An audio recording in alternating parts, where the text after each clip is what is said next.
샬롬 반갑습니다. 오늘은 3월 22일 토요일 아침입니다.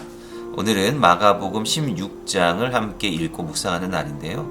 마가복음을 읽는 마지막 날이기도 합니다.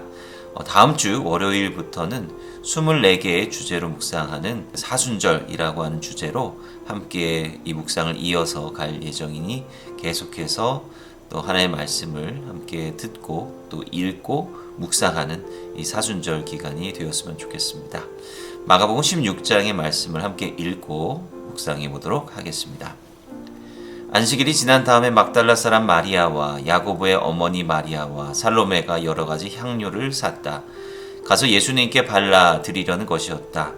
그리고 한 주간의 첫날 아주 이른 새벽에 그들은 무덤으로 간다. 해가 막 떠오른 때였다. 그들은 서로 말했다. 누가 우리를 위해 무덤 입구에서 돌을 굴려 치워줄까? 그런데 쳐다보니 돌이 굴러 치워져 있는 것이 눈에 띄었다. 돌이 엄청나게 컸기 때문이다. 그들이 무덤 안으로 들어가서 보니 한 젊은이가 오른쪽에 앉아 있었는데 흰 예복을 둘러입고 있었다. 그래서 그들은 깜짝 놀랐다. 그러자 그 젊은이가 그들에게 말한다. 너무 놀라지 마세요. 예수님을 찾고 있군요. 나사렛 사람 곧 십자가에 못 박혀 매달리신 분을요. 그들은 일으킴 받아 살아나셨어요. 여기에 계시지 않아요. 보세요. 그분을 모셨던 자리입니다. 가서 그분의 제자들에게 이렇게 말해주세요. 베드로에게도요. 예수님이 그대들보다 앞서 갈릴레아로 가고 계십니다. 거기서 그대들은 그분을 뵙게 될 겁니다. 그분이 그대들에게 말씀하셨던 대로입니다. 여자들이 뛰쳐나와서 무덤에서 달아났다. 무서워 떨었고 정신을 차리지 못했기 때문이다. 그래서 그들은 아무에게 아무 말도 하지 않았다. 두려워하고 있었기 때문이다. 한 주의 첫째 날 새벽에 예수님이 살아 일어나신 뒤에 맨 처음으로 막달라 사람 마리아에게 나타나셨다. 마리아는 예수님이 귀신 7을 쫓아내 주신 적이 있는 여자였다. 바로 그 여자가 가서 예수님과 함께했던 사람들에게 이 소식을 알려주었다. 그들은 슬픔에 잠겨 울고 있던 중이었다. 바로 그들은 예수님이 살아계시다는 것과 마리아에게 목격되었다는 말을 들었으나 믿지 않았다. 그러고 나서 그들 가운데 있던 2명이 걸어서 시골로 가고 있었다. 예수님이 다른 모습으로 그 둘에게 나타나셨다. 이들은 길을 돌이켜 남아있는 사람들에게 가서 알렸다. 하지만 그들도 이들의 말을 믿지 않았다. 그런데 나중에 11명이 기대 앉아 먹고 있을 때 예수님이 그들에게도 나타나셨다.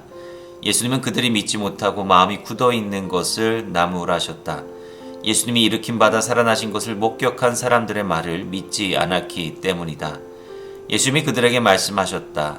온 세상 어디든지 가서 모든 창조물에게 복음을 선포하여라. 믿고 세례받는 사람은 구원받고 믿지 않는 사람은 죄에 있다고 판결받을 것이다. 믿는 사람들에게는 이런 징표가 따라붙을 것이다. 내 이름을 힘입어 그들은 귀신들을 쫓아내고 새 언어들로 말할 것이다. 또 2 손으로 뱀을 집어들 것이다. 또 목숨을 앗아갈 독을 마셔도 아무 탈 없을 것이다. 건강이 좋지 않은 사람에게 2 손을 얹으면 건강해질 것이다. 이렇게 주 예수님이 그들에게 말씀하시고 나서 하늘로 들려 올라가셨다. 그리고 하나님 오른쪽에 앉으셨다. 제자들로 말하자면 그들은 나가서 어디서나 복음을 선포했다. 주님이 함께 일하셨고 뒤따르는 징표들로 그 말씀을 굳게 뒷받침해 주셨다. 마가복음 16장은 예수님께서 부활하셨다라고 하는 복음의 소식을 우리에게 전해주고 있습니다. 많은 사람들이 예수님의 부활을 목도했고 그것을 증언해주고 있습니다. 하지만 이 소식을 들었던 많은 남자 제자들은 그 소식을 곧이곧대로 믿지 못하고 의심하였습니다. 이런 대비되는 모습이 마가복음 16장에 공존하고 있습니다. 예수님께서 부활하셨지만 여전히 그 부활하심을 믿지 못하고 자기 생각대로 자기의 기준으로 이 세상을 바라보고 판단하려 하는 우리의 어리석은 모습을 조명해 주고 있는 것입니다. 예수님이 돌아가시고 난 다음에 안식일이 지나서 여러 여인들이 향료를 구입해서 예수님의 무덤으로 향하고 있습니다. 바로 그 향유를 예수님의 몸에 발라드리기 위해서입니다. 그는 다른 한편으로 이들은 걱정스러운 마음도 들었습니다. 왜냐하면 예수님께서 묻히셨던 그 무덤과 같은 그 동굴 무덤의 입구에는 커다란 동그란 돌이 세워져 있기 때문에 그렇습니다. 이 돌은 도구를 방지하기 위한 용도였습니다. 이러한 돌문은 장정 여러 명이 힘을 써야 열릴 수 있기 때문에 이 여인들은 그렇게 자신들을 도와줄 사람이 있을지 걱정하면서 그 길을 향했던 것입니다. 그런데 저들의 눈앞에 엄청나게 놀라운 일이 펼쳐져 있었습니다.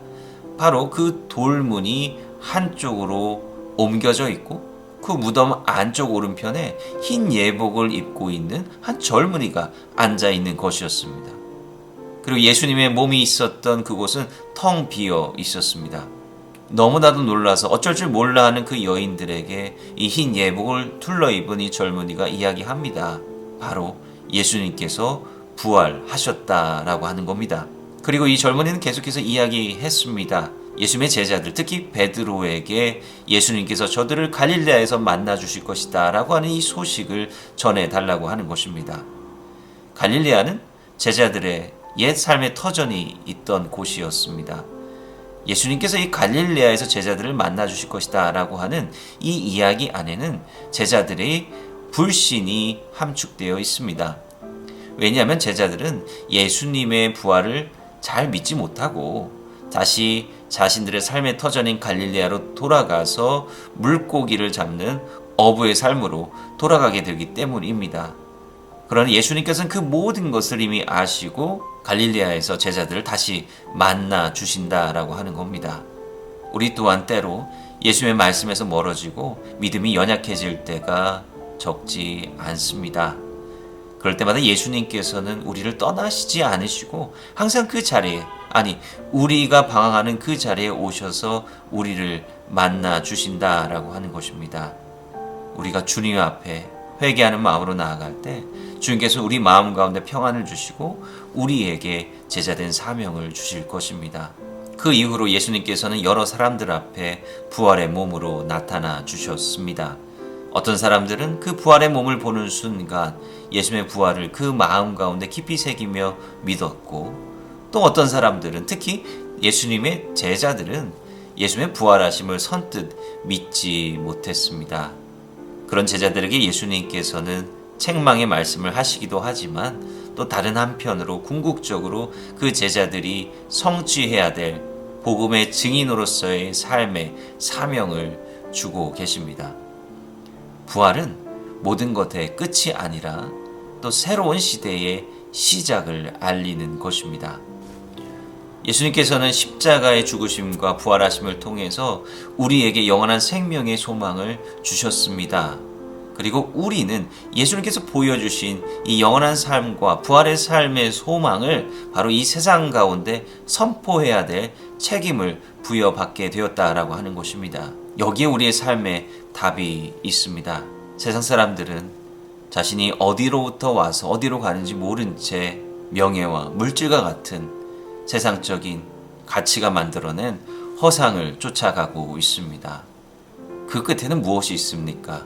명예나 물질과 같은 이 세상의 가치는 영원하지 않습니다. 우리의 육신의 시간이 다하면 그것들은 모두 무로 돌아가 버릴 것입니다. 이러한 세상적인 가치들만을 쫓아왔던 그 삶은 그 마지막 때가 되어서야 그 모든 것이 허망하다는 것을 깨닫게 될 것입니다. 얼마나 어리석은 인생입니까?